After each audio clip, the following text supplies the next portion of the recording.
चलिए, क्या पढ़ रहे थे? हमारी राज्य व्यवस्था या पॉलिटी चल रही थी, है ना? तो कहां तक पढ़ लिए थे? कौन से एक्ट तक हो गया था? क्विट इंडिया एक्ट हो गया था ना, माने रेगुलेटिंग एक्ट हो गया था हमारा, एक्ट ऑफ सेटलमेंट हो गया था, क्विट इंडिया एक्ट शुरू कर दिए थे कि शुरू कर दिए थे ना। चलिए लिखिए, इसमें क्या प्रावधान ये क्या बना, क्या क्या हुआ देखना है हमें।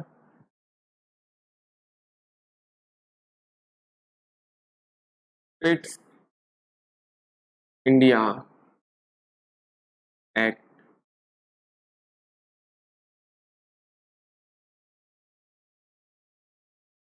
कब आया था बताइए? मैंने बताया था आपको, पिट्स इंडिया एक्ट कब आया था? 1784 में। कब आया था? पहला क्वेश्चन तो यही पूछता है कि पिट इंडिया एक्ट कब आया, तो 1784 में। अब हमें देखना है कि इस समय हमारे यहाँ पे क्राउन में कौन था, मतलब ब्रिटिश ताज में मैंने बताया था ना, जैसे रेगुलेटिंग एक्ट में कौन था? कौन था बताइए? जॉर्ज तृतीय था। तो वैसे पिट इंडिया एक्ट के समय वहां पे क्राउन या ताज में कौन था? जॉर्ज तृतीय थे। जॉर्ज तृतीय थे। अगर आपसे पूछ ले पिट इंडिया एक्ट के समय ब्रिटिश में क्राउन में या वहां के राजा कौन थे, तो आपको बताना है कौन? जॉर्ज तृतीय। अब यहाँ पे पीएम चेंज हो जाएंगे, वहां पे कौन थे? नॉर्थ थे, लॉर्ड नॉर्थ थे। यहाँ पे कौन आ जाएंगे? उन्हीं के नाम पे पड़ा है, पिट्स इंडिया। पिट्स दी यंगर, यंगर, पिट्स दी पिट्स दी यंगर। कौन थे? पिट्स दी यंगर। जॉर्ज तृतीय थे और कौन थे? पिट्स दी younger. Clear?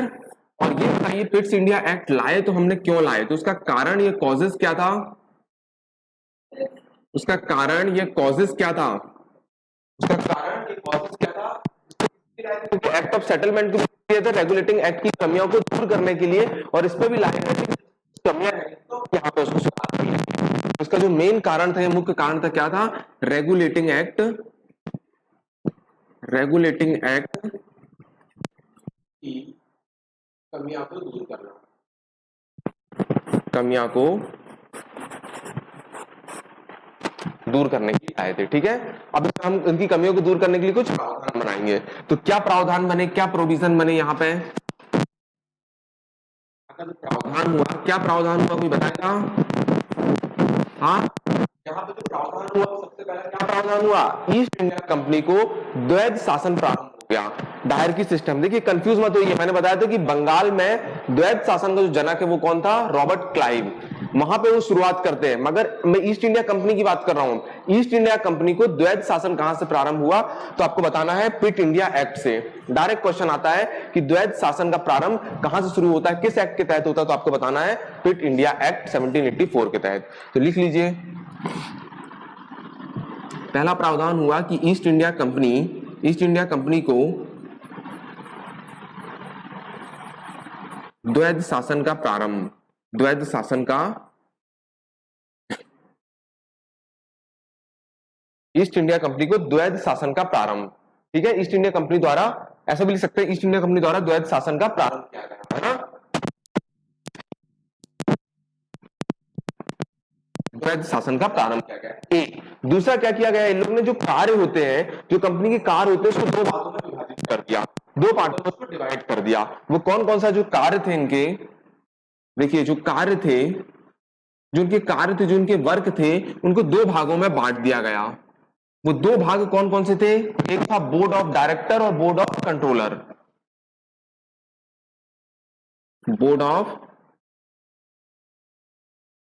Board of director,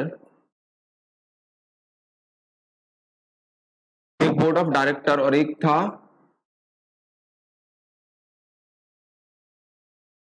board of controller. ठीक है, बोर्ड ऑफ डायरेक्टर और एक था बोर्ड ऑफ कंट्रोलर। अच्छा, इसको एक नाम से और जाना जाता था, इसको बोला जाता था सीओडी, है ना? कैश ऑन डिलीवरी नहीं, क्या? Code of director. क्या बोला जाता था? कोड ऑफ डायरेक्टर के नाम से भी जाना जाता था, तो कंफ्यूज मत होइए। अब जो बोर्ड ऑफ डायरेक्टर थे उनको बोल दिया था, भैया आप व्यापारिक मामले संभालिए, ट्रेड संभालिए, आप व्यापारिक मामले संभालिए।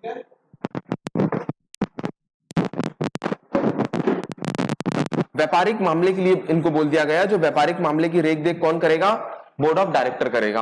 और जो बोर्ड ऑफ कंट्रोलर होंगे, कंट्रोलर मतलब नियंत्रक होंगे, तो ये क्या होंगे, ये किसको करेंगे, राजनीतिक मामले को, राजनीतिक मामले या जो पॉलिटिकल अफेयर्स होते हैं उनको ये कौन कंट्रोल करेंगे, बोर्ड ऑफ कंट्रोल।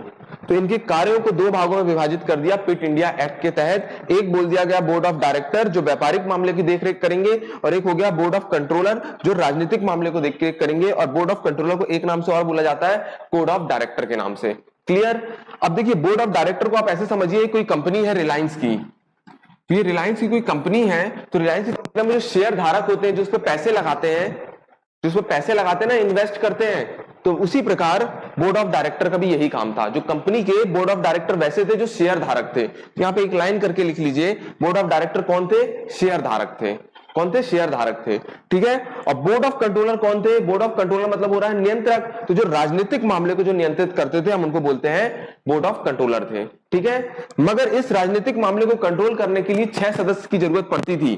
जो बोर्ड ऑफ कंट्रोलर थे, इनमें 6 सदस्य हुआ करते थे, 6 सदस्य हुआ करते थे। और इनकी जो नियुक्ति थी वो कौन करते थे, इनकी नियुक्ति ब्रिटिश क्राउन करते थे, ब्रिटिश ताज करते थे। ये जो है जॉर्ज तृतीय थे, ये इनकी नियुक्ति करते थे। क्लियर।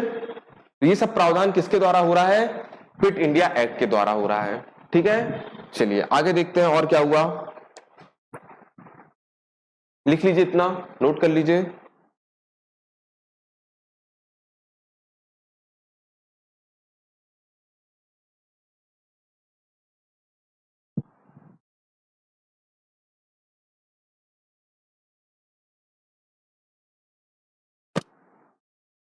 नोट कर लीजिए जल्दी से।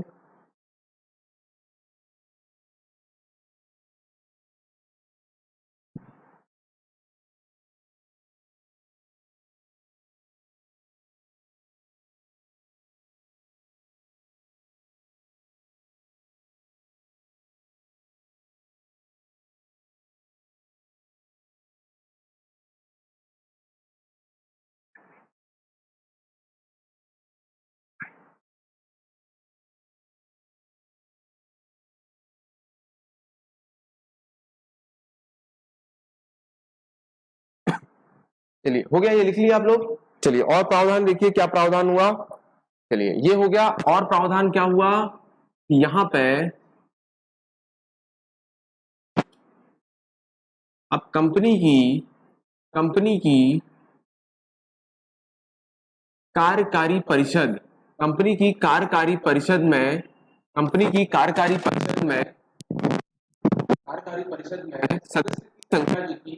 सदस्य की संख्या कितनी कर दी गई, 4 से 3 कर दी गई। क्योंकि आपने देखा था रेगुलेटिंग एक्ट में कितनी थी, कार्यकारी की संख्या 4 थी, वहां पे उसको कम करके यहां पे कितनी कर दी गई, 3 कर दी गई। ठीक है। और एक और क्या कर दिया गया यहां पे, गवर्नर जनरल को वीटो पावर की शक्ति दे दी गई, वीटो पावर की शक्ति प्रदान की गई, वीटो पावर की शक्ति प्रदान की गई। ये हुआ। और क्या प्रावधान हुआ यहां पे, कि कंपनी की राजधानी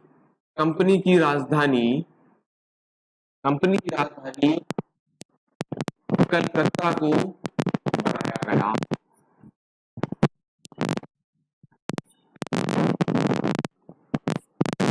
और एक जो सबसे इंपॉर्टेंट प्रावधान हुआ कि अब पहली बार भारत क्षेत्र को ब्रिटिश अधिपत्य क्षेत्र कहा गया। ये क्वेश्चन आया हुआ है, क्या पूछा गया कि पहली बार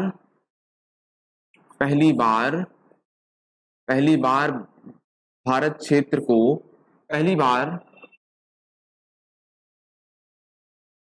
को ब्रिटिश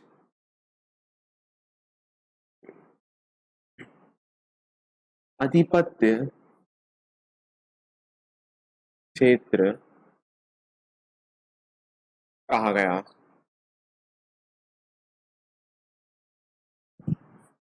ये प्रावधान हुए थे कुछ, क्या कहते हैं, British Indian territory.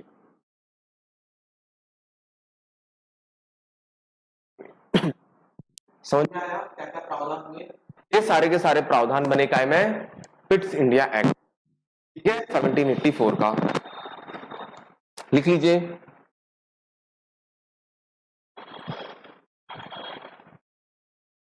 Veto power का मतलब समझते हैं आप, ये एक नेगेटिव के लिए यूज किया जाता है। जैसे अगर हम यूएन में देखा जाए तो चाइना जो 5 परमानेंट देश है वो वीटो पावर का यूज कर लेते हैं। अगर कोई मत देता है या कोई अगर बात करता है भारत की और अगर वो एक देश को पसंद नहीं आता तो वो वीटो पावर का यूज करके उसको क्या कर सकते हैं, नेग्लेक्ट कर सकते हैं। तो ये एक राष्ट्रपति के पास भी पावर रहता है। अगर कोई विधेयक अगर आया, अगर कोई विधेयक आता है और राष्ट्रपति को अगर पसंद नहीं तो वीटो पावर को यूज करके क्या कर सकता है, उसको नेग्लेक्ट कर सकता है या उसको हटा सकता है। उसी प्रकार एक वीटो पावर जो होता है कि अगर कोई कानून बनता है, कुछ चीज अगर नियम बनते हैं और वो गवर्नर जनरल के अंदर आते हैं और गवर्नर जनरल को पसंद नहीं है तो वीटो पावर को यूज करके क्या कर सकता है, उसको हटा सकता है। तो ये एक नेगेटिव पावर है। समझ में आ रहा है? समझ में आया वीटो पावर क्या होता है? आया कि नहीं आया? आया, ठीक है। तो ये प्रावधान हुए, एक बार देख लीजिए। क्या पढ़े हमने? सबसे पहले पिट्स इंडिया एक्ट के बारे में पढ़ा। पिट्स इंडिया एक्ट में हमने कब आया? डायरेक्ट क्वेश्चन आता है 1784 में आया। और इस समय ब्रिटेन के जो क्राउन थे, जो ताज था, उनके समय जॉर्ज तृतीय थे और रेगुलेटिंग एक्ट के समय भी यही थे, ठीक है। बाद में चेंज होंगे। इसके बाद यहाँ के जो पीएम थे वहां पे कौन थे? नॉर्थ थे, लॉर्ड नॉर्थ। और यहाँ पे चेंज हो गए पिट्स डी यंगर और उन्हीं के नाम पे ये एक्ट लाया गया। क्या था? Pitt's India act. और पिट्स इंडिया एक्ट को लाने की जो मेन कारण था, जो कॉजेस था, वो क्या था? रेगुलेटिंग एक्ट की कमियों को दूर करना, जो उस पर गलतियां हो गई है उनको सुधार करना। इसके बाद हमने देखा इसका प्रावधान बना तो ईस्ट इंडिया कंपनी द्वारा द्वैध शासन का प्रारंभ किया गया।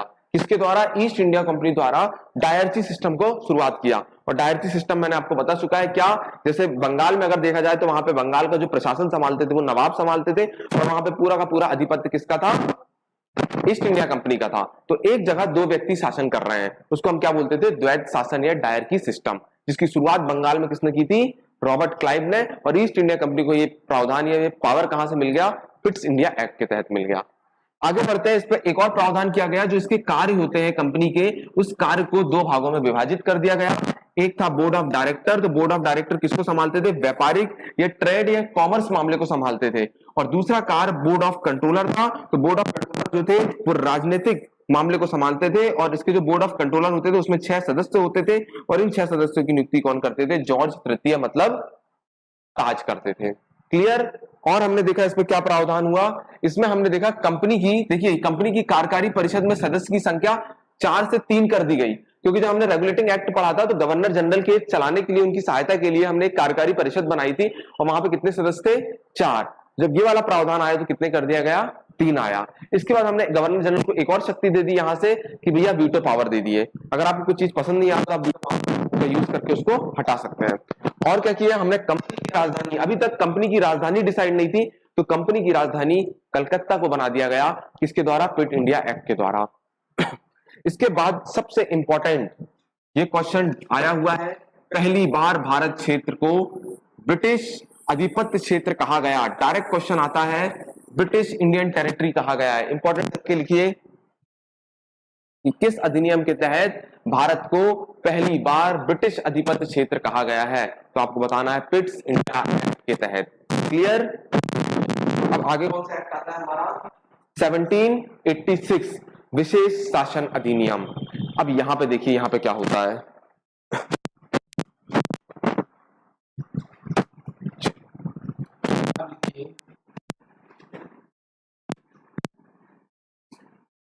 विशेष शासन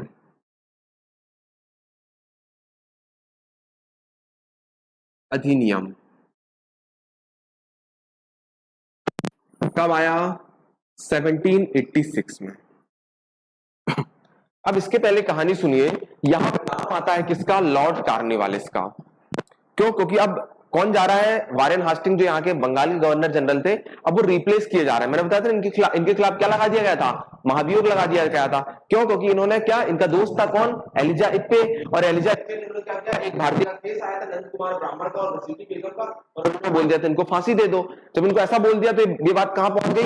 ब्रिटिश पार्लियामेंट को पहुंच गई। तो ब्रिटिश पार्लियामेंट ने सोचा कि जो पहले स्थिति बन रही थी, यहाँ पे एक बार भ्रष्टाचार हो चुका था, वही स्थिति फिर बनने लगी। तो उन्होंने क्या करा था? महाभियोग लगा दिया था। किसके ऊपर? वारेन हास्टिंग के समय बताया था आप लोग को। तो पहला गवर्नर जनरल जिसके ऊपर महाभियोग लगाया, ये इंपीचमेंट लगाया गया, वो कौन थे? वारेन हास्टिंग थे। समझ में आ रहा है? तो अब वारेन हास्टिंग चले जाएंगे, तो अब जब यहां से विशेष शासन अधिनियम आएगा, तो यहां से किसकी, उसके बाद कौन सा गवर्नर जनरल आता है भारत में? 1805 तक रहते हैं, 1773 से 1805 तक रहते हैं कौन? Warren Hastings. और अब इसके बाद यहाँ पे आते हैं कौन? लॉर्ड कार्निवालिस। तो देखिए ये आते हैं, तो इन्हीं के कारण विशेष शासन अधिनियम ब्रिटिश पार्लियामेंट में बनाया गया। तो कहानी सुनिए। अब क्या होता है, 1786 का टाइम चल रहा है। 1786 में ये नियम बनाया गया। इसके पहले कुछ घटना हुई। क्या घटना हुई? अमेरिका एक देश है, आपको पता है, अमेरिका 4 जुलाई 1776 में आजाद हो गया था। ब्रिटेन का एक उपनिवेशक था। जैसे हम थे, हमारे यहाँ पे अंग्रेजों ने राज किया था, वैसे अमेरिका में भी किया था। तो 4 जुलाई 1776 में अमेरिका अपने आप को स्वतंत्र घोषित कर दिया।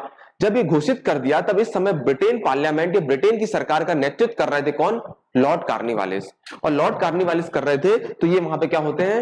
हार जाते हैं। इनकी लीडरशिप में क्या होता है? अमेरिका अपने आप को स्वतंत्र घोषित कर लेता है और उन पर एक दाग लग जाती है। जब दाग लग जाती है, तो इन्हें सोचा कि अपनी दाग को तो ठीक करना पड़ेगा। तो ये ब्रिटिश पार्लियामेंट की तरफ से उनके कार्य के लिए आयरलैंड में ये बहुत काम करते हैं। और जब आयरलैंड में बहुत अच्छा काम करते हैं, तो ब्रिटिश पार्लियामेंट खुश होकर बोलती है, भैया आप जाइए, कहां जाइए?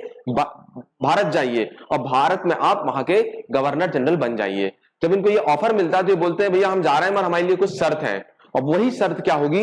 विशेष शासन अधिनियम में बनेगी। क्या शर्त इन्होंने मांगा? इन्होंने मांगा कि जो गवर्नर जनरल होगा, उनको आप प्रधान सेनापति बनाओ। पहली इन्होंने मांग किया कि आप उन्हें कमांडर ऑफ चीफ का दर्जा दो। दूसरी बात, गवर्नर जनरल का जो भी निर्णय होगा, उसको रद्द करने की भी शक्ति दो। ये 2 मांगे इन्होंने करी, और जब इनकी 2 मांगे पूरी हो गई, तो ये भारत में आते हैं और क्या बन जाते हैं? गवर्नर जनरल बन जाते हैं। समझ में आया? तो इन्हीं की मांग पे क्या बनाया गया? विशेष शासन अधिनियम 1786। नाम पे ही आप देखने समझ में आ रहा होगा, विशेष अधिनियम बोल रहा है, मतलब कुछ इमरजेंसी है, कुछ स्पेशल हो रहा है, तब बात हो रही है। तो यहाँ पे पूरी मांग कौन करते हैं? लॉर्ड कार्निवालिस। समझ में आया? क्या समझ में आया कि 1786 का जो अधिनियम आया है, वो पूरा का पूरा किससे संबंधित है? लॉर्ड कार्निवालिस। क्यों? क्योंकि इस समय एक देश स्वतंत्र हो गया था। 4 जुलाई 1776 में अमेरिका हो गया था, और उसको लीड कर रहे थे कौन? कौन कर रहे थे? लॉर्ड कार्निवालिस। जब उनको लीड कर रहे थे, वो वहां पे उनके नेतृत्व में हार गई, तो उन्होंने अपना दाग को मिटाने के लिए क्या किया? आयरलैंड में ब्रिटिश पार्लियामेंट की तरफ से बहुत काम किया और बहुत अच्छा नाम कमाया। जब नाम कमाया, तो अगला नाम वहां पे ब्रिटिश पार्लियामेंट कहती है कि आप जाइए, भारत में गवर्नर जनरल बनिए। तो इन्होंने कुछ प्रावधान रखा, और वो प्रावधान निम्नलिखित है, लिखिए।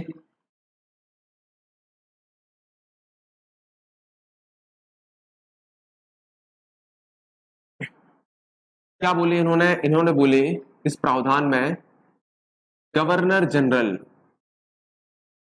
गवर्नर जनरल, समझ आ रहा है? गवर्नर जनरल को प्रधान सेनापति बनाया जाए। प्रधान सेनापति बनाया जाए, कमांडर इन चीफ बनाया जाए। क्या बनाया जाए? कमांडर इन चीफ बनाया जाए। एक इन्होंने डिमांड कर दी, ये डिमांड भी इनकी पूरी हो गई। दूसरी डिमांड थी इनकी क्या? कि गवर्नर जनरल को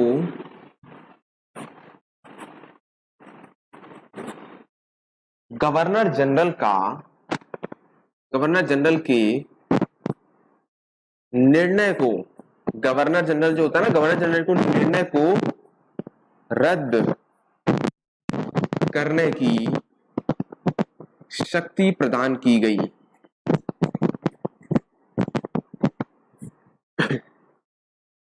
ये 2 प्रावधान किया गया, और जब ये 2 प्रावधान इनके सक्सेसफुल हो गए, तो ये क्या करते हैं? 1805 के बाद कहां आ जाते हैं? भारत आ जाते हैं, और बंगाल का गवर्नर जनरल अगला कौन बन जाता है? लॉर्ड कार्निवालिस बन जाते हैं। समझ में आया? और इन्हीं की डिमांड पे डायरेक्ट क्वेश्चन आया है, किस अधिनियम के तहत गवर्नर जनरल को प्रधान सेनापति बनाने की बात की गई? तो आप क्या बोलोगे? विशेष शासन अधिनियम 1786। क्लियर? दूसरा इन्होंने क्या मांगा? कि भैया गवर्नर जनरल के निर्णय को रद्द करने की शक्ति प्रदान की गई। अभी इससे पहले क्या होता था, गवर्नर जनरल जो निर्णय बना दे, चाहे वो सही हो चाहे गलत हो, उसके खिलाफ कोई नहीं बोल सकता था, उसके अगेंस्ट कोई कुछ बोल ही नहीं सकता था। मगर अब क्या आ गया, उसके निर्णय को रद्द करने की भी शक्ति प्रदान हो गई। क्लियर। अब हमारी बात आई है किसकी, लॉर्ड कार्निवालिस। तो लॉर्ड कार्निवालिस भारत 2 बार आए। कितनी बार आए, क्वेश्चन आया है, लॉर्ड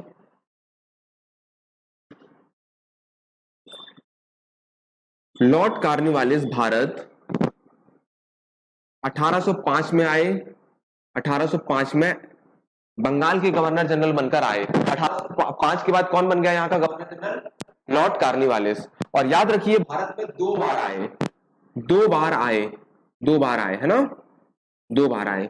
इनके बाद आते हैं जॉन शोर, जो अभी बंदोबस्त प्रणाली के जनक माने, बंदोबस्त प्रणाली को बनाया था, वो आते हैं जिन्होंने आस्थाक्षेप की नीति लाई थी। फिर उसके बाद आते हैं लॉर्ड वेंचली, जिन्हें उन्होंने बुलाया था, सब्सिडरी अलायंस लाया था। सब्सिडरी अलायंस किसके द्वारा लाया गया था, सहायक संधि, वो वेंचली के द्वारा लाया गया था, जो अपने आप को बंगाल का शेर कहता था और फोर्ट विलियम कॉलेज की स्थापना भी करी थी। और उसके बाद आते हैं, फिर से एक बार लौट के आते हैं लॉर्ड कार्निवालिस। तो 2 बार आते हैं भारत में। और जब ये 2 बार आए तो भारत के इतिहास में मात्र ऐसे 2 ही गवर्नर जनरल हैं जिनके समाधि स्थल भारत में मिलते हैं। एक है हमारे लॉर्ड कार्निवालिस, इनकी जो समाधि मिलती है, इनकी नेचुरल डेथ हो गई। जब ये दूसरी बार आए तो इनकी डेथ हो जाती है कहां पे, गाजीपुर में, गाजीपुर यूपी में। क्वेश्चन पूछा गया है, गाजीपुर में इनकी समाधि देखने मिलती है। और एक व्यक्ति और थे, मैंने आपको पढ़ाया था कि जब जनगणना की शुरुआत होती है किनके समय, लॉर्ड मेयो के समय, तो लॉर्ड मेयो की हत्या कर दी जाती है, तो उनकी समाधि कहां देखने मिलती है, अंडमान एंड निकोबार में। ठीक है, कहां पे, तो एक और नाम लिखिए, लॉर्ड मेयो, लॉर्ड मेयो। 1872 समय की बात है। इनकी जो समाधि स्थल हमें कहां देखने मिलती है, इनकी टॉम कहां देखने मिलता है, कहां पे, अंडमान एंड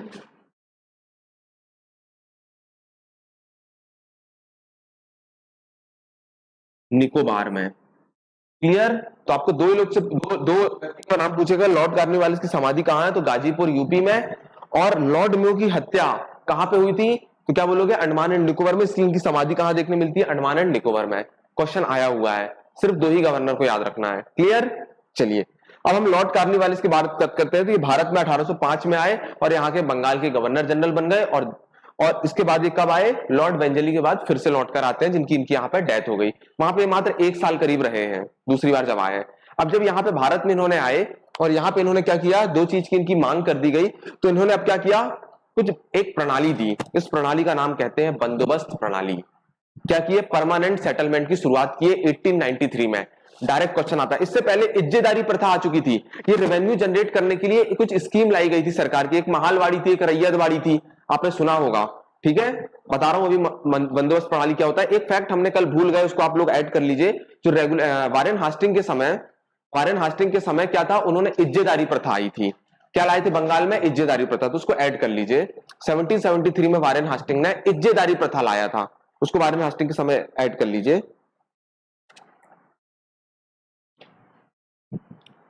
समझ में आ रहा है ना, सबको आ रहा है।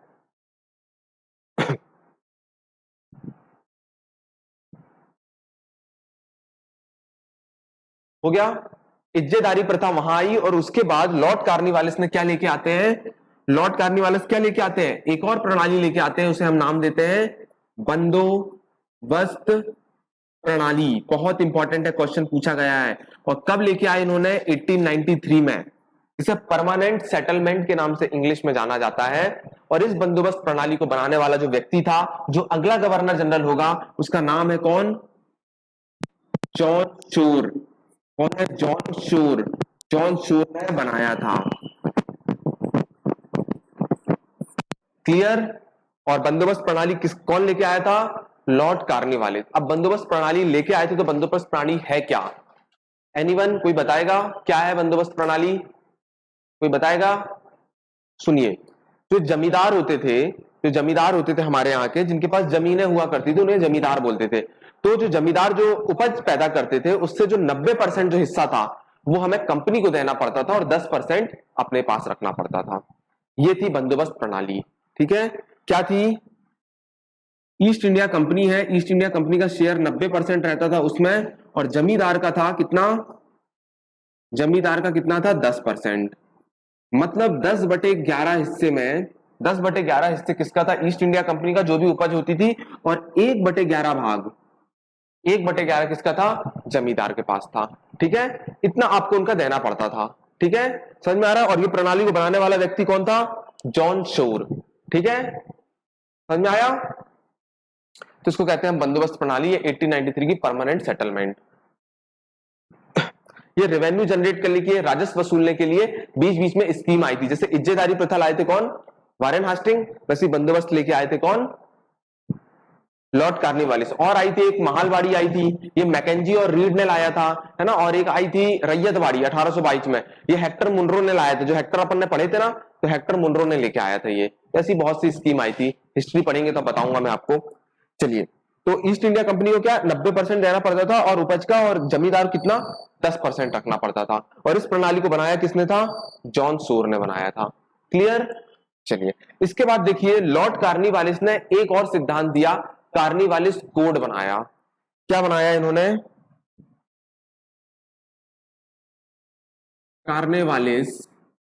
कार्निवालिस कोड बनाया। और इस कोड में क्या कहा गया? कार्निवालिस कोड लेके आए, और इस कार्निवालिस कोड में क्या कहे? शक्ति का पृथक्करण का सिद्धांत दिए उन्होंने। शक्ति का पृथक्करण का सिद्धांत दिए।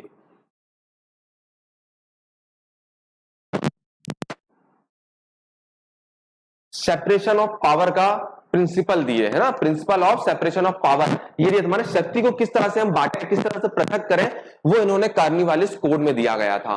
समझ में आ रहा है? तो कार्निवालिस कोड भी है, तो आप नाम से ही पता कर लो किसके द्वारा दिया गया, लॉर्ड कार्निवालिस का दिया गया। और उस कोड में क्या दिया था? शक्ति का पृथक्करण का सिद्धांत, सेपरेशन ऑफ पावर्स के बारे में उन्होंने बात किया गया था। और जब ये दिया तो इन्हें क्या कहा गया? नागरिक सेवा का जनक कहा जाता है। बहुत इंपॉर्टेंट क्वेश्चन है, नागरिक सेवा का जनक कहा जाता है, फादर ऑफ सिविल सर्विस। क्या कहा जाता है? Father of civil services. मतलब आप आज जो कलेक्टर, डिप्टी कलेक्टर, डीएसपी, जो प्रशासनिक सेवा देख रहे हैं, उसका मेन जनक, दरोगा, ये जो सब कंट्रोल करने की जो सिस्टम है, इस सब के मेन जनक जो थे वो कौन थे? कार्निवालिस साहब। ठीक है, इसलिए इन्हें क्या कहा जाता है? नागरिक सेवा का जनक और father of civil services. Clear? पूरी चीज समझ में आई? तो यहां से हमारा हो गया विशेष शासन अधिनियम 1786 कंप्लीट। और ये मैंने आपको कुछ एक्स्ट्रा फैक्ट बता दिया। क्लियर? मैं कल वारेन हास्टिंग के आपको एक्स्ट्रा फैक्ट बता दिया था कि नहीं बताया था? बताइए, बता दिए थे कि नहीं? बताइए। हाँ, कि उनके समय और क्या कार्य हुए थे, बताया था कि नहीं? बताया था। मैंने ये बताया था कि उनके समय उन्होंने जिला अदालत, मैंने जब वो बंगाल के गवर्नर जनरल बने तो उन्होंने क्या जिला अदालत में फौजदारी और दीवानी अदालत की स्थापना करी। जॉन डक्कन ने उनके समय, जॉन डक्कन जो व्यक्ति थे, उनके समय में बनारस में संस्कृत विश्वविद्यालय की स्थापना करी थी। उन्हीं के समय 1780 में सबसे पहले बंगाल गजट करके पहला समाचार पत्र आया था जे.एस. सिक्की का। मैसूर, एंग्लो मैसूर का युद्ध हुआ था। ये बताया था कि नहीं बताया था? नहीं बताया था? लिख लीजिए, लिख लीजिए उसकी। वारेन हास्टिंग के समय और क्या हुआ था? वारेन हेस्टिंग जो 1773 से आए और कब तक रहे? 1805 के समय रहे और महाभियोग लगाकर चले गए। उनके समय में और इंपॉर्टेंट क्या कार्य हुआ? क्वेश्चन पूछता है उस समय बंगाल का गवर्नर जनरल कौन था? तो पहला लिखिए, बंगाल में इन्होंने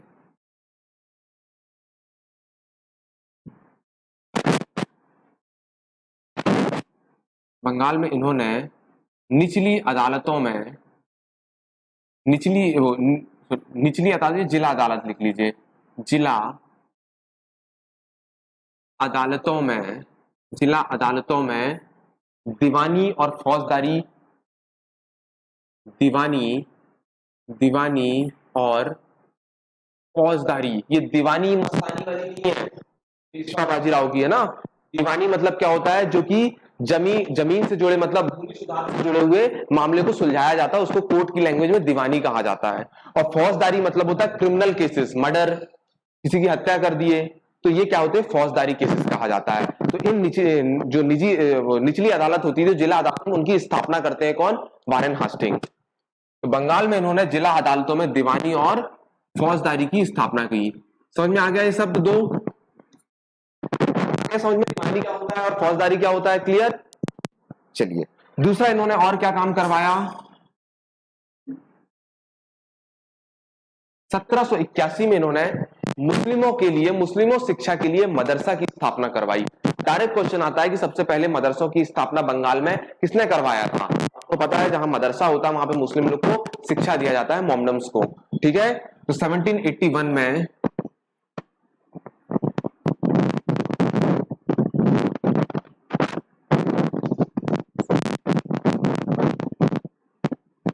मुसलमानों के लिए, मुसलमानों की शिक्षा के लिए, शिक्षा के लिए मदरसे या मदरसा की स्थापना की गई, स्थापना कराई।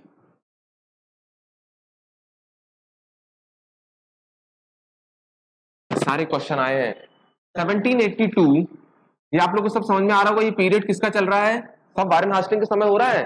तो 1782 में एक व्यक्ति हैं जॉनथन डक्कन, बहुत बड़ा नाम है, इंपॉर्टेंट करके लिखिए, बहुत इंपॉर्टेंट फैक्ट है। जॉनथन डक्कन, 1782 में जॉनथन डक्कन ने कहां पे, बनारस में, कहां पर, बनारस। 80 घाट बहुत फेमस है, कबीर दास जी वहीं के रहने वाले हैं, और हमारे मोदी जी वहीं से क्या है, वहीं से चुनाव लड़ते हैं, उनका कॉन्स्टिट्यूएंसी क्षेत्र है बनारस। तो 1782 में जॉनथन डक्कन ने बनारस में संस्कृत कॉलेज की स्थापना की गई थी, संस्कृत कॉलेज की स्थापना की गई, ठीक है। इसके बाद क्या हुआ, भगवत गीता, भगवत गीता, ठीक है। क्या है भगवत गीता, जो सबसे बड़ा धर्म युद्ध था महाभारत का, उसमें श्री कृष्ण ने जो अर्जुन को उपदेश दिए वही क्या है, भगवत गीता है। 18 दिन का ये युद्ध चला था, आप लोग जानते होंगे। तो भगवत गीता का, भगवत गीता का, भगवत गीता का अंग्रेजी या इंग्लिश में अनुवाद, अंग्रेजी में अनुवाद विलियम विल्किस द्वारा 1789 में किया गया था। इसके द्वारा, विलियम विल्किस, ये नाम बहुत इंपॉर्टेंट है, किसके द्वारा, विलियम विल्किस द्वारा, विलियम विल्किस द्वारा कब, 1789 में किया गया था। डायरेक्ट क्वेश्चन आया है कि भगवत गीता का अनुवाद किसके समय होता है। एक अनुवाद विभाग अकबर के समय बना था, जहां पे फारसी में बहुत से बुकों को लिखा गया था, क्योंकि उनकी लैंग्वेज फारसी थी, तो वो अपन हिस्ट्री में पढ़ेंगे। यहां पे भगवत गीता का अंग्रेजी में अनुवाद किसने किया था, विलियम विल्किस ने, और कब किया था, 1789 में। और किसके समय हो रहा है सब, वारेन हास्टिंग के समय। आ रहा है समझ में? इसके बाद देखिए 1784 में, 1784 में एशियाटिक सोसाइटी ऑफ बंगाल की स्थापना करते हैं William Jones. Asiatic Society, Asiatic Society of Bengal की स्थापना, बंगाल की स्थापना, एशियाटिक सोसाइटी ऑफ बंगाल की स्थापना कौन करते हैं? देखिए वर्ड थोड़ा सा राइम है, इसलिए थोड़ा कंफ्यूज मत होइए। विलियम जोन्स, ये वही व्यक्ति हैं जो चंद्रगुप्त, विक्रमादित्य चंद्रगुप्त द्वितीय विक्रमादित्य के दरबार में कालिदास रहते थे, तो अभिज्ञान शकुंतलम का भी इंग्लिश में ट्रांसलेट किए थे विलियम जोन्स। विलियम जोन्स याद रखिए, ठीक है। और भगवत गीता का अंग्रेजी में अनुवाद किए थे विलियम विल्किस। और ये सब घटनाएं कब, किसके समय हो रही है, वारेन हास्टिंग। डायरेक्ट क्वेश्चन आता है, ठीक है। अंग्रेजी में अनुवाद विलियम विल्किस ने किया था, और 1784 में एशियाटिक सोसाइटी ऑफ बंगाल की स्थापना विलियम जोन्स ने की थी। और विलियम जोन्स ने भी, आपके एमपी से इंपॉर्टेंट बता रहा हूं, कि अगर कालिदास में अगर पूछे कि कालिदास की जो बहुत फेमस किताब हुई, उन्हीं के बाद उन्हें भारत का शेक्सपियर कहा गया। वो कौन सी किताब थी? अभिज्ञान शकुंतलम, जिस पर शकुंतला और किसका वर्णन? राजा दुष्यंत, कण्व ऋषि की पुत्री थी शकुंतला, और राजा दुष्यंत के प्रेम का वर्णन है उस किताब में, और उन्हीं के बेटे के नाम पे भरत पड़ा, और उसी के नाम पर इस देश का नाम भरत पड़ा। तो उस किताब का इंग्लिश में जब अनुवाद किया गया तो वो कौन किए गए थे? William Jones. कंफ्यूज मत होइए, क्लियर? सब चीज क्लियर है? चलिए चलिए, तो ये हो गया किसके समय? वारेन हास्टिंग के समय। और इनके समय कुछ युद्ध हुए। एक तो महाभियोग हुआ, अभी 1805 तक रहेंगे। तो आप लोग को पता होगा एक एंग्लो मराठा युद्ध हुआ था। 3 एंग्लो मराठा युद्ध हुए थे, 1775 से 1782, 1775 से 1782, 1803 से लेकर 1805 और 1817 से लेकर 1818। जो पहला मराठा युद्ध हुआ था वो किसके समय हुआ था? वारेन हास्टिंग के समय हुआ था। याद रखिए, इंपॉर्टेंट है। जब आखिरी हुआ तो उसमें जो पेशवा थे कहां के? पुणे के, तो उनका पद को वंशानुगत कर दिया गया था। ठीक है, उनका पद को वंशानुगत खत्म कर दिया गया था। क्वेश्चन आ चुका है, ठीक है, समझ में आ रहा है? इसलिए बता रहा हूं आपको। तो वारेन हास्टिंग के समय कौन सा हुआ था? एंग्लो मराठा युद्ध प्रथम हुआ था 1775 से 1782 के समय। ये एक युद्ध। दूसरा, टीपू सुल्तान की बात आती है तो टीपू सुल्तान का जो एंग्लो मैसूर युद्ध हुए थे वो 4 हुए थे। तो 4 युद्ध में पहला युद्ध हुआ था 1767 से 1769, दूसरा हुआ था 1780 से 1784 जिसमें हैदर अली की डेथ हो गई थी, तीसरा हुआ था युद्ध 1790 से 1792 और चौथा हुआ 1799 जहां पर टीपू सुल्तान की मौत हो जाती है। तो जो 2 युद्ध हुए थे, पहले जो युद्ध हुए थे कौन से? द्वितीय और तृतीय जो युद्ध हुए थे वो भी किसके समय हुआ था? वारेन हास्टिंग के समय हुआ था। और जो द्वितीय युद्ध हुआ था उसमें ईस्ट इंडिया कंपनी की तरफ से नेतृत्व भी कर रहे थे कौन? Warren Hastings. तो ये क्वेश्चन पूछता है, आ रहा है समझ में कहां से क्वेश्चन निकल के आते हैं? क्यों इंपॉर्टेंट है वारेन हास्टिंग? क्योंकि भाई बंगाल का पहला गवर्नर जनरल रहा है और रहने के साथ भी उन्होंने काम किया और उनके समय बहुत से इवेंट हुए हैं, इसलिए इंपॉर्टेंट बनता है, हमारे पेपर में आता है। लॉर्ड कार्नवालिस समय हम क्यों इतना नहीं पढ़ रहे? कोई बहुत इंपॉर्टेंट चीज इसके समय हुई नहीं है। आ रहा है समझ में? चलिए लिख लीजिए, युद्ध लिख लीजिए। अब कभी भी आप वारेन हास्टिंग को पढ़ेंगे तो आपको ना हिस्ट्री रिलेट करना पड़ेगा ना कहीं जाना पड़ेगा, सिर्फ आपको नोट्स देखना पड़ेगा और आपको वारेन हास्टिंग क्लियर हो जाएगा। इससे बाहर आ ही नहीं सकता वारेन हास्टिंग, मैंने इतना उनके बारे में बता दिया है। चलिए तो युद्ध लिख लीजिए। देखिए 3 युद्ध हुए, एक हुआ एंग्लो मराठा वार, आप एंग्लो मराठा युद्ध। पहला हुआ कब? 1775 से 1782। तो ये वाला युद्ध उनके टाइम में हुआ। जबकि जो दूसरा एंग्लो मराठा युद्ध हुआ कब हुआ? 1803 से 1805। उस समय लॉर्ड कार्नवालिस आ गए थे, ये उनके टाइम का तो था ही नहीं, है ही नहीं। और तीसरा जो हुआ वो कब हुआ? 1817 से 1818 जिसमें पेशवा पद को वंशानुगत समाप्त कर दिया गया। तो ये इनके समय नहीं हुए। मगर याद रखिए आपको इतिहास के तौर से कि 3 मराठा युद्ध हुए थे। क्लियर? तो पहला वाला जो हुआ था किसके समय हुआ था? वारेन हेस्टिंग के समय। और इसी तरह एक और युद्ध हुए थे एंग्लो मैसूर युद्ध, ये प्रथम है। ऐसे 4 हुए थे।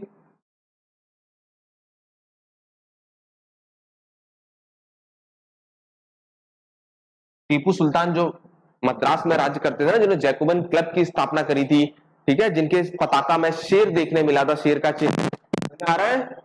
एंशिएंट हिस्ट्री पढ़ोगे आप तो आपको मिलेगा। ये 4 युद्ध हुए। कब कब हुए? 1700, याद रखिए आपकी हिस्ट्री से क्वेश्चन बनते हैं यहां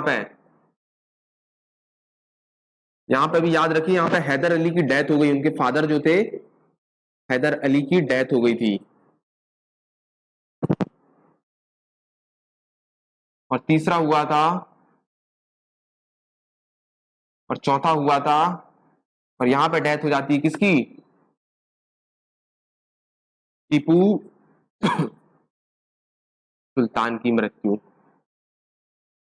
आप उनका अगर आपको टाइम पीरियड याद होगा तो आपको देख रहे होंगे ये 2 युद्ध वारेन हास्टिंग के समय हुए थे।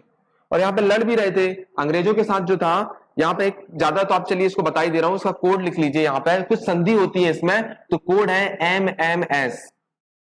लास्ट वाले में तो टीपू सुल्तान की डेथ हो गई, तब कोई संधि तो होने ही वाली नहीं थी। मगर ये 3 जब युद्ध हुए थे कंपनी के साथ, तो एक तरफ लड़ रहे थे कौन? हैदर अली। यहाँ पे हैदर अली लड़ रहे थे, और हैदर अली लड़ रहे थे, है ना? देखिए इस पे लिखिए कोड वकील। वकील, ये ट्रिक है, ठीक है, ये कोड है, ये कोड करके लिखिए ये कोड है इस युद्ध का। तो ये जो 4 युद्ध हुए थे ना, ये डेट तो आपको पता चल गई कौन कौन सी, और ये दोनों किसके समय हुए थे? वारेन हास्टिंग के समय हुए थे। तो जब युद्ध होता है और जब हार जाते हैं तो कुछ संधि होती है। तो पहले युद्ध में जो संधि हुई थी वो कौन सी संधि हुई थी? मद्रास की संधि। कौन सी संधि हुई थी? यहां पे लिख लीजिए मद्रास की संधि। कौन सी? मद्रास की संधि हुई थी। दूसरी कौन सी हुई थी? मैंगलोर की संधि हुई थी। मैंगलोर, मैंगलोर की संधि हुई थी। और तीसरी कौन सी हुई थी? श्रीरंगपट्टम की संधि हुई थी। क्या हुई थी? श्रीरंगपट्टम की संधि हुई थी। कौन सी? तीसरी युद्ध में। और चौथे में तो उनकी डेथ हो गई थी, तो वो तो काम ही खत्म हो गया था। तो एमएमएस कोड याद रखिए, पहले वाले युद्ध में मद्रास की संधि, मैंगलोर की संधि, श्रीरंगपट्टम की संधि। ठीक है। और यहां पे जो लड़ रहे थे अंग्रेजों की तरफ से, तो यहां से थे वारेन हेस्टिंग। एक यहां से कहां से लिखना है आपको? कौन से? कार्निवालिस, जिनके बारे में हमने बात किया। और यहां से लड़ रहे थे लॉर्ड वेनिंजली। ये याद रखिए। ठीक है। ये 3 में ये आपको याद रखना, वहां याद रखना है आपको एमएमएस, और यहां पे आपको याद रखना है वकील। वारेन हास्टिंग लड़ रहे थे, आपसे जो भी क्वेश्चन पूछे आप बता सकिए। अपने टॉपिक का ये था कि एंग्लो मैसूर युद्ध, और जो द्वितीय हुआ था और तृतीय हुआ था वो किसके समय हुआ था? वारेन हास्टिंग के समय हुआ था। तो मैंने आपको पूरी सारी की सारी डिटेल उनकी पूरी बता दिया। क्लियर? समझ में आया पूरा? आया कि नहीं आया? सभी को आया? चलिए चलिए, तो अब हमारा ये वाला एक्ट कंप्लीट हो गया। अब हमें कौन सा एक्ट पढ़ना है? अब हमारे चार्टर एक्ट शुरू हो जाएंगे 1793 का। नोट कर लीजिए। तो आप लोग को समझ में आ गया वारेन हास्टिंग समय और इंपॉर्टेंट इवेंट्स क्या हुए, इंपॉर्टेंट घटनाएं क्या हुई? क्लियर हो गया?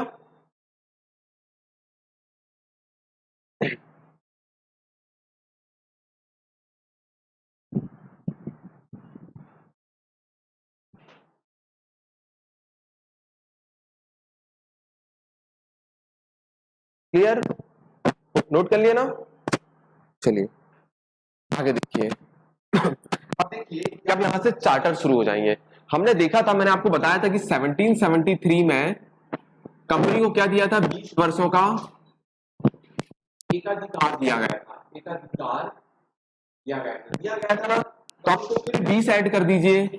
20 कर दीजिए तो अब कब आएगा? 1793 में आएगा। 1793 में आएगा पहला चार्टर एक्ट। चार्टर मतलब मैंने आपको बताया क्या होता था? अधिकार। चार्टर मतलब क्या होता है? अधिकार। हर 20-20 साल को लोग बढ़ाते जाएंगे। एक साल कंपनी को ब्रिटिश पार्लियामेंट ने सीधे 100 साल का चार्टर नहीं दे दिया था। क्यों? क्योंकि आगे चल के उसको चेंज भी करना है, तो हर 20 साल को बढ़ाती थी। तो 20 ऐड करें हमने तो 1793 में आया। फिर एकाधिकार उनका बढ़ाया जाएगा। मोनोपोली जो मैंने आपको समझाया था एकाधिकार क्या होता है। तो फिर 20 इस पे ऐड कर दीजिए तो कितना आता है? 1813। फिर इस पे ये कौन सा चार्टर एक्ट आ गया? दूसरा आ गया। फिर 20 इस पे ऐड कर दीजिए तो क्या आएगा?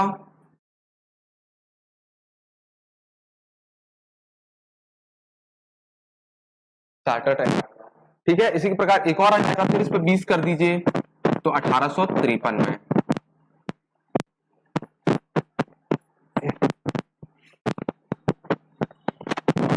समझ में आ रहा है? इजीली आपको याद हो जाएगा कि कब कब 20-20 साल का अधिनियम अधिकार बढ़ा रहा है। आपको 1773 याद रखना है और उससे 20-20 साल बस ऐड करते जाना है। तो कितने चार्टर एक्ट आए आपको समझ में आ रहा होगा? कितने चार्टर एक्ट आए अगर पूछेगा? 4 चार्टर एक्ट आए, और इन्हीं में हमें देखना है क्या क्या चीज चेंज हुई और क्या क्या प्रावधान लाए गए। क्लियर?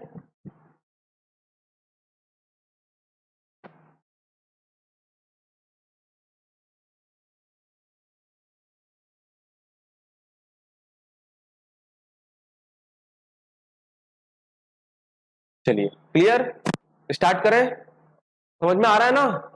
इसको घर में जाके आप रिवाइज कर लीजिए, क्योंकि नहीं तो कंफ्यूजन बढ़ते जाएगी। बहुत से एक्ट पढ़ना है हमें, और यहां से क्वेश्चन आते हैं। जो जो क्वेश्चन आए हुए मैं ऑलरेडी उनको हाईलाइट करवाते जा रहा हूं। जो चीज जितना हो पा रहा है मैं उतना पूरा आपको दे रहा हूं। आपको बस रिवाइज करना है घर जाके, नहीं तो सब पूरा वास हो जाएगा। बहुत इंपॉर्टेंट टॉपिक है, आप कोई भी एग्जाम में देख लीजिए, ये एक्टों से क्वेश्चन आते हैं कि कहां पे क्या प्रावधान किया गया था और कौन यहाँ पे गवर्नर जनरल था और कहां कहां भी चेंजेस आते हैं। ठीक है। चलिए तो अब लिखिए सबसे पहले कौन सा चार्टर एक्ट? 1793 के चार्टर एक्ट में क्या प्रावधान किया गया? तो 1793 में सबसे पहला चार्टर एक्ट आया, चार्टर अधिनियम प्रथम। और देखो भैया इसमें क्या प्रावधान किया गया। इसमें पहला प्रावधान क्या किया गया, इसमें बोला गया कि कंपनी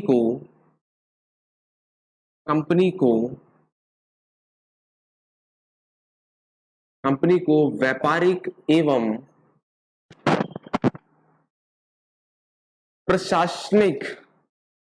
प्रशासनिक मामले का एकाधिकार 20 वर्ष बढ़ाया जाए। एक कहां हुआ था, एक रेगुलेटिंग एक्ट में हुआ था, 20 वर्ष का वहां पे बोला था, तो 20 वर्ष के बाद आ गया, उनका टेन्योर खत्म हो गया ना कार्यकाल, अब फिर से बढ़ाना पड़ेगा। समझ में आ रहा है ना? रेगुलेटिंग एक्ट में बात की थी हमने कि 20 वर्षों के तक भैया आप लोग वहां पे एकाधिकार कर सकते हैं, और एकाधिकार में आपको समझा चुका क्या होता है, समझ गए हो ना? एकाधिकार बताया हूं कि नहीं बताया कि एकाधिकार दो चीज में दिया जाता है, एक व्यापार और एक शासन में या राजनीतिक में दिया जाता है। मतलब एकाधिकार का मतलब ये कि अगर जब तक ईस्ट इंडिया कंपनी यहाँ पे काम कर रही है भारत में, तो 20 साल के लिए मैंने उनको बोल दिया तो ईस्ट इंडिया कंपनी ही काम करेगी। एक एग्जांपल देके भी समझाया था कि मैं अगर मध्य प्रदेश का एक बहुत बड़ा क्या बिजनेसमैन हूं और मैं पीएम मोदी जी से बोलता हूं कि मुझे यहाँ पे बिजनेस करना है, मुझे यहाँ पे अपनी एकाधिकार चाहिए, तो 20 वर्ष, बहुत सी कंपनियां हैं मेरे जैसे ऐसे बहुत से बिजनेसमैन हैं, तो वो भी मध्य प्रदेश में इन्वेस्ट करना चाहेंगे, मगर एकाधिकार का मतलब क्या है, मैंने बोल दिया उनसे कि 20 वर्ष तक मैं मध्य प्रदेश में ही यहाँ पे क्या करूंगा, यहाँ के प्रशासन बनाऊंगा और यहाँ पे क्या करूंगा, बिजनेस करूंगा, तो वो मेरा 20 वर्ष तक एकाधिकार हो गया। इसके अलावा कोई दूसरा एंटर नहीं हो सकता, चाहे वो मेरे से बड़ी कंपनी आ जाए, चाहे कोई स्पेशल भी आ जाए। समझ में आया? ये होता है एकाधिकार। तो वहां पे हुआ, तो यहाँ पे कंपनी को व्यापारिक, ट्रेड में और प्रशासनिक में मामले में एकाधिकार को 20 वर्ष से बढ़ाया गया। एक ये प्रावधान किया गया।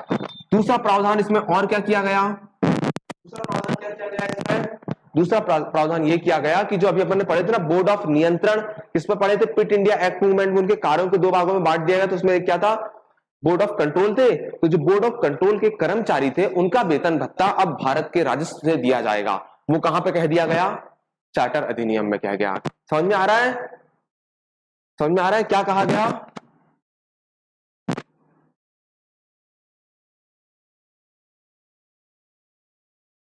कि बोर्ड ऑफ नियंत्रण, बोर्ड ऑफ कंट्रोल के कर्मचारी उनके एम्प्लॉइज, बोर्ड ऑफ नियंत्रक के कर्मचारी के वेतन भत्ते भारत के राजस्व से दिया जाए।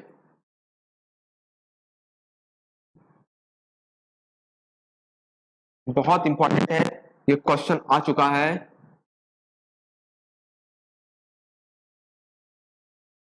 ये प्रावधान हुआ, और एक प्रावधान और हुआ इसमें जो बहुत ही इंपॉर्टेंट है। क्या इंपॉर्टेंट है कि अब कंपनी को व्यापारिक मामले की अनुमति मिल गई। डायरेक्ट क्वेश्चन आया है, क्या आया है, कंपनी को व्यापारिक या व्यापार करने की शक्ति या अनुमति, कह सकते हैं शक्ति या अनुमति प्रदान की गई। अब देखिए कैसे, देखिए यहां पे मैंने बोला कंपनी को व्यापारिक और प्रशासनिक मामलों में एकाधिकार था, अभी सिर्फ वहां पे एकाधिकार था। एकाधिकार मतलब समझ रहे हो? देखिए यहां से समझिए, ये वाला बहुत इंपॉर्टेंट पॉइंट है, इसको बता रहा हूं मैं आपको क्या होता है। ये कंपनी को व्यापारिक मामले में कंपनी को व्यापार करने की शक्ति प्रदान की गई या अनुमति मिल गई। किस एक्ट के तहत? चार्टर एक्ट प्रथम के नियम। कैसे? देखिए मैंने भी बताया कि यहां पे अगर कोई कंपनी है और यहां पे अगर ब्रिटेन से अगर कोई कंपनी आती है, तो यहां पे बोल दिया गया था, ये एकाधिकार की बात कर रहा हूं, एकाधिकार बोल दिया गया था कि अभी ईस्ट इंडिया कंपनी 20 साल तक काम करेगी, कोई दूसरी कंपनी यहां पे इन्वेस्ट नहीं कर सकती, वो होता है एकाधिकार। मगर व्यापार करने में यह अनुमति दे दी गई, ब्रिटेन सरकार ने उनको यह बोल दिया गया कि भैया सुनिए, आप अगर चाहिए तो आप ईस्ट इंडिया कंपनी है, आप वहां पर राज कर रहे हैं, अगर आप चाहते हैं तो आप किसी दूसरी भारतीय कंपनी को भी यह अधिकार दे सकते हैं, ये पावर हम आपको देते हैं। उसको बोला गया है व्यापारिक अनुमति की शक्ति प्रदान की गई है। समझ में आया दोनों में डिफरेंस? ये एकाधिकार दिया था, एकाधिकार दिया गया था कि ब्रिटेन से भारत में जो कंपनी काम कर रही है, ईस्ट इंडिया कंपनी के अलावा कोई दूसरी कंपनी वहां पे नहीं आ सकती जब तक हम आपको 20 साल के लिए बोल दिए गए हैं। मगर कंपनी को व्यापारिक करने की शक्ति प्रदान की गई। इसका मतलब क्या हुआ कि उन्हें जो व्यापार करने की अनुमति प्रदान की, मैंने ये उनको पावर दिया गया। अगर आपसे कोई मामले अगर नहीं संभल रहे हैं तो आप एक काम करिए, कोई दूसरी कंपनी भारतीय हायर कर लीजिए या किसी और देश की कर लीजिए, हमें दिक्कत नहीं, हम इसकी अनुमति आपको देते हैं। ये दोनों का डिफरेंस समझ में आ रहा है कि नहीं आ रहा है? और ये सब चीज कहां पे हो रहा है? 1793 के चार्टर अधिनियम 1 में ये प्रावधान किए गए। पूरी कहानी समझ में आई? इसके बाद आता है 1813 चार्टर अधिनियम, जो बहुत इंपॉर्टेंट है, एक बार पढ़ के आइए उसको। उसमें चार्टर अधिनियम में बहुत से चेंजेस होंगे, बहुत इंपॉर्टेंट दोनों, और बहुत क्वेश्चन बनते हैं क्योंकि वहां से शिक्षा की बात की जाएगी। ठीक है, वहां पे क्या होगा, व्यापारिक मामलों को कमी कर दी जाएगी और प्रशासनिक सेवा को भी 20 साल के लिए बढ़ा जाएगा। वहां भी टेन्योर खत्म हो जाएगा 1813 में 20 साल का, तो वहां पर व्यापारिक शक्ति कम कर दी जाएगी। किसकी? ईस्ट इंडिया कंपनी की। और बोल दिया जाएगा भैया कि चाय और चीन के साथ व्यापार और अपनी शक्ति में आपको एकाधिकार देते हैं, बाकी शक्ति अब क्या करती है, क्योंकि वहां से चार्टर एक्ट 1813 में क्या हो जाएगा कि क्या हुआ था, इंग्लैंड में औद्योगिक क्रांति हो गई, और औद्योगिक क्रांति हो गई तो वहां पर उत्पादन बढ़ गया, और जब उत्पादन बढ़ गया तो और भी कंपनियों के पास पैसे आ गए, तो ब्रिटिश पार्लियामेंट से लड़ने लगी और भिड़ गई और बोली भैया अब हमारे पास पैसे आ गए, अब हम भी बाहर जाके ट्रेड कर सकते हैं। तो ब्रिटिश पार्लियामेंट वहां पे एक एक्ट बनाती है और बोलती है कि अब ईस्ट इंडिया कंपनी को सिर्फ मैं आपको 3 अधिकार देती हूँ, चाय का, चीन का और किसका, अफीम का, और जो बाकी जो एक अधिकार है अन्य कंपनी ले सकती है। डायरेक्ट क्वेश्चन आया, और जब ये व्यापार करने लगे और जब भारत में आए तो क्वेश्चन भी आता है कि 1813 के एक्ट के तहत अब ब्रिटिश कंपनियों का और भी ब्रिटिश कंपनियों का आगमन हो गया। समझ में आ रहा है? और इसके बाद अब हमें क्या करना पड़ेगा, यहाँ पे कंपनी, बहुत सारी ब्रिटिश कंपनी आने लगी, इन्वेस्ट आने लगा, क्योंकि अब पैसे आ गए ना कंपनी के पास, और जब यहाँ पे करने लगे तो हमें क्लर्क चाहिए, कर्मचारी चाहिए। तो अगर हम ब्रिटिश से अगर कर्मचारी लेके आते हैं तो क्या उनको पे देना पड़ेगा, वो हमारे यहाँ पर रह नहीं सकते, कोई क्लाइमेटिक कंडीशन दूसरी है, उनका जो रहते हैं, मंडला के रहने वाले हैं, आप अगर कहीं और जाते हैं थोड़ा सा तो अटपटा लगता है, थोड़ा सा अजीब लगता है, तो वैसे उनको लगा, तो उन्होंने बोला कि भारत में ही क्या करना चाहिए, और उनको चाहिए थे इंग्लिश लैंग्वेज, तो उन्होंने बोला कि यहाँ की भी शिक्षा की शुरुआत करनी चाहिए। तो सबसे पहले शिक्षा के लिए 1 लाख रुपए जारी किया जाएगा। ये किससे? 1813 के एक्ट के तहत। सारे क्वेश्चन आते हैं, इसलिए इसके बाद इसको पढ़ना के बाद में इंग्लिश को आते हैं लॉर्ड मैकाले। तो ये सब चीज प्रावधान समझ में आ रहा है, कुछ रिलेट कर पा रहे हो आपको कि नहीं? ये पढ़ना 1813 पढ़ के आइए, बहुत इंपॉर्टेंट है। 1813 और 1853 मोस्ट इंपॉर्टेंट है, और एक रेगुलेटिंग एक्ट जो मैं आपको बताया हूं, इसलिए मैं उसको थोड़ा सा डिटेल में बता रहा हूं क्योंकि यहां से सारे क्वेश्चन बनते हैं, सारे क्वेश्चन आते हैं और बहुत कंफ्यूजन होते हैं। कंपनी को व्यापारिक करने की शक्ति प्रदान या अनुमति किस एक्ट के तहत मिली गई? तो चार्टर एक्ट प्रथम के तहत मिली गई। ठीक है, और बोर्ड ऑफ नियंत्रण के कर्मचारी की वेतन भत्ते भारत के राजस्व दिया जाएगा, ये प्रावधान किस एक्ट के तहत आया? तो आपको बोलना है चार्टर एक्ट के तहत। समझ में आया? तो कल से हम पढ़ेंगे कौन सा? 1813 का चार्टर अधिनियम द्वितीय, उसको आप लोग कृपया करके पढ़ के आइए। ठीक है, जय हिंद।